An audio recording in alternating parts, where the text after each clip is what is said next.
What's up, guys? It's your boy Danny, the One Fit Barber. I just want to touch base with you guys a little bit and break it down on where I come from, who I am, and how did Relentless come about, and what it took for me to be in that position to become a business owner. I grew up in Palm Springs, California, and I grew up in the neighborhood. In a neighborhood where the living conditions weren't the greatest. But I believe without, experiencing the life in the neighborhood, I wouldn't be the man that I am today. Because I went through some experiences that could have broke me, could have killed me, could have got me locked up forever. But through the grace of God, He put all the pieces together for me to be where I am today. It got to a point where, I was slanging for a while, trying to make some money. I was in high school slanging, trying to buy me some new J's, trying to buy me some new Air Force Ones, some nice AAA t-shirts, you know what I'm saying? Trying to look clean at all times. But, I didn't have a job, so I had to make money somehow. Slanging was the way to go. And, from slanging and hanging out with the wrong crowd, it resulted into violence. The street violence got a little rough, Getting down was cool, bruises come and go, but it got to the point where gun violence came in the picture, and drive-bys were happening, and resulted in me getting shot at with one of my best friends. We were in a vehicle driving home, and a car pulls up next to us. Rolls down the window and lights us up, sprayed us all up, and through the grace of God, we didn't get shot. Not one bullet touched us. My car got lit up, but not one bullet touched us. And that was just God's hand protecting us from that situation, because He had a bigger purpose for me. He had a bigger purpose for my homie. And something had to change. And that's when I got introduced to the barbering industry. And I began to cut up all the homies in the neighborhood. I wasn't the greatest barber. I was just getting started, but that's where I got my practice in, with all the homies in the neighborhood. And still living in that environment, I was getting involved in situations. So something had to change. I had to make a move. So my family moved my ass out to Orange County, where I continued to pursue my barbering career. That's where I took my barbering career to the next level. And I had to isolate from the environment that I was in. And when I was out in Orange County, I blew up. I became a really good barber. My work ethic was on point. That's what it took for me to build that clientele and become successful in the barbering industry. But through that whole process, I still had vices from growing up. I still had, different vices like drinking, partying, smoking. Like, those vices were holding me back from reaching that next level. And I knew what I wanted. I knew that one day I wanted to open up a barbershop, but I would have to let go of all those things, and I wasn't willing to do that. I was too comfortable. Drinking, partying led me to catching my first DUI at 20 years old. I got my first DUI. I totaled my car that could have killed me. My car got crushed, destroyed completely. Again, God was there protecting me, showing me that I had a bigger purpose. I didn't know what was coming, but I knew that God had a bigger plan for me. At 22 years old, I had my firstborn son, my one and only so far. But I had my son, and unfortunately, it didn't work out with the mother of my child. But God gave me that responsibility of being a dad. He granted me full custody of my son.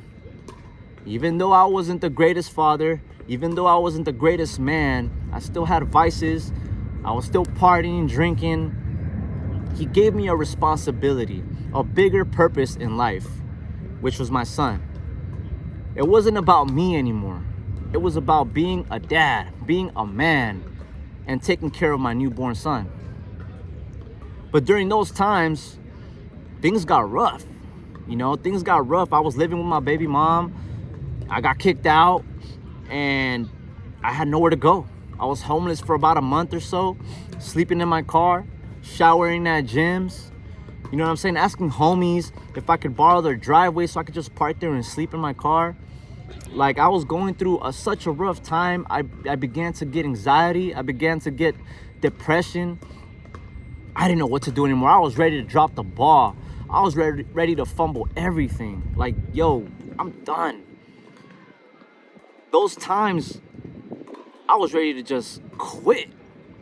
I began to drink more, began to party more, trying to fill that void inside of my soul.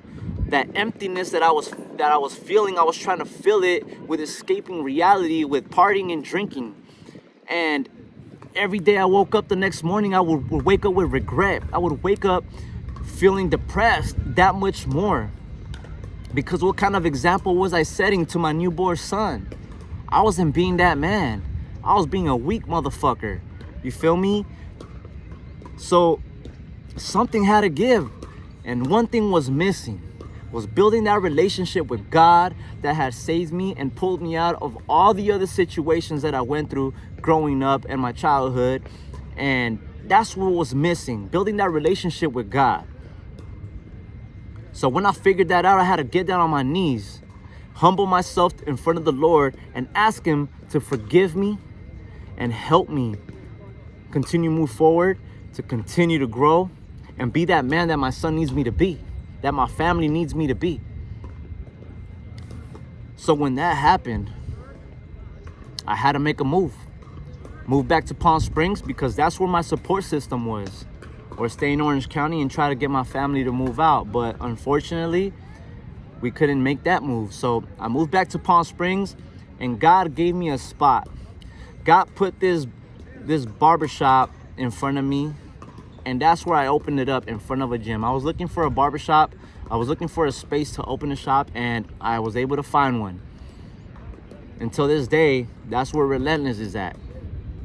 Relentless, it means you never give up. It means you never quit. Quitting is not an option. And that's what I did. I did not quit. As much as I wanted to give up, as much as I wanted to drop the ball, God told me you have something bigger. There's something more for you in your life. There's a bigger purpose, not just for your son, but for your family, for the people that you're going to be surrounding yourself with. You're going to be a leader. You're going to be a business owner, but you need to be correct. You need to be aligned with your purpose. If not, you're going to lose everything. Man, everything was working out. The barbershop was booming. Money was coming in. And because I wasn't completely aligned with my mindset, with my daily habits, I fell back into the vices. I fell back into drinking, partying, bottle service, smoking cigars, hanging around with the wrong crowd once again, thinking I was cool, trying to fit in. Man, at my lowest point, internally, mentally, physically, spiritually, I had a belly and some tits. My mindset was off. I was grinding. I always had an entrepreneurial mindset. I always had a hustler mindset. I wasn't a deadbeat father, but I was setting the wrong example to my team, to my family, to my son. I was setting the wrong example all in all. So the last thing that happened, I had gotten off a relationship because none of my relationships were working out because of me. Because of who I was. I wasn't being that man. I was insecure. I was not confident, controlling, and I was still drinking, partying. Like, what kind of results am I gonna give? What kind of value am I bringing to my relationships?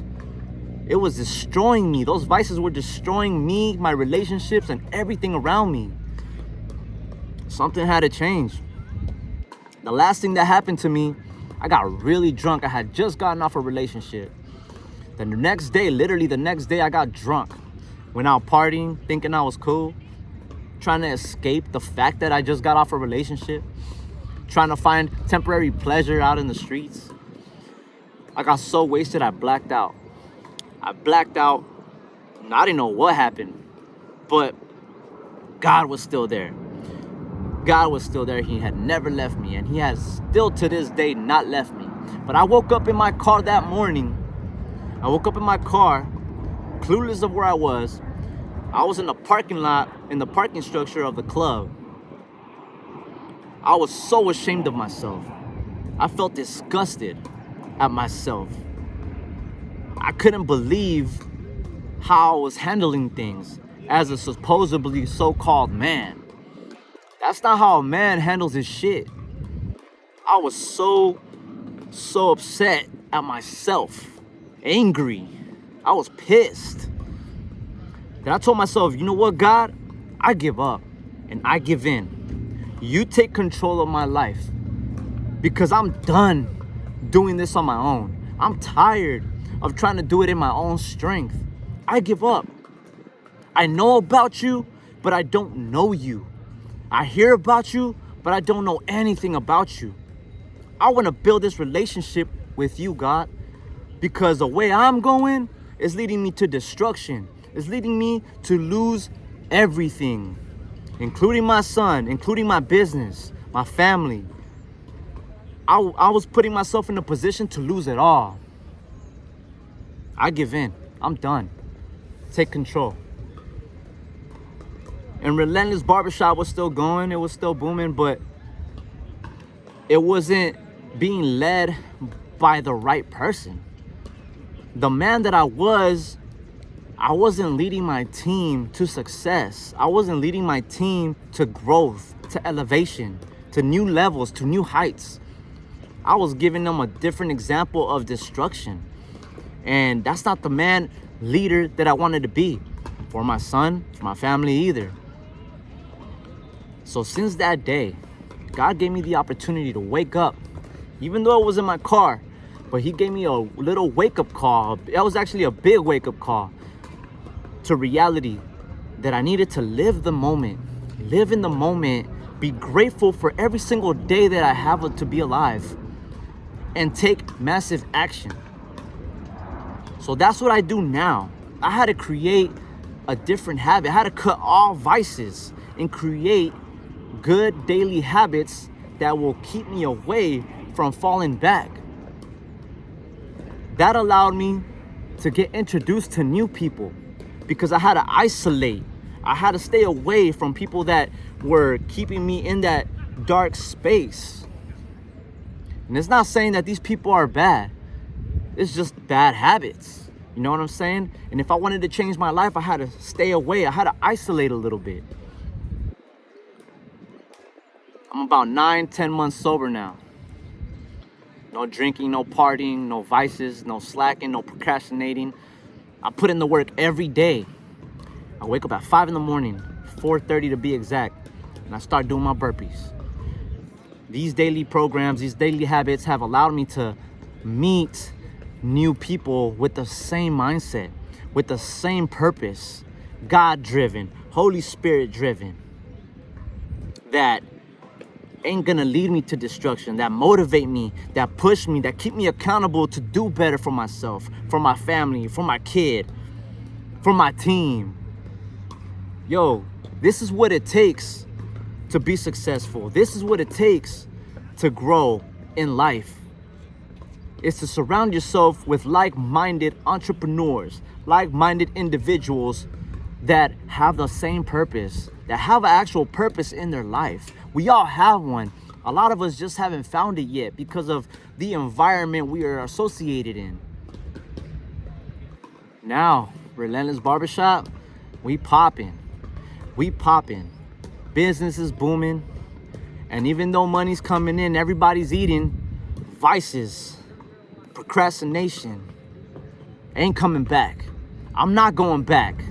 I made a decision and I am convinced that this is the right way to follow Christ, to follow God first, put him first in anything and everything that I do, and everything will go great.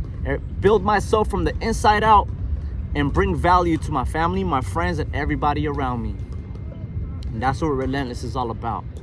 This is why we're here, to show the world what God has done in my life and all the holes that he took me out of. This is it, man. It's grind mode, baby. God is good. Every day you wake up is a blessing. Don't take it for granted. Let's put in the work.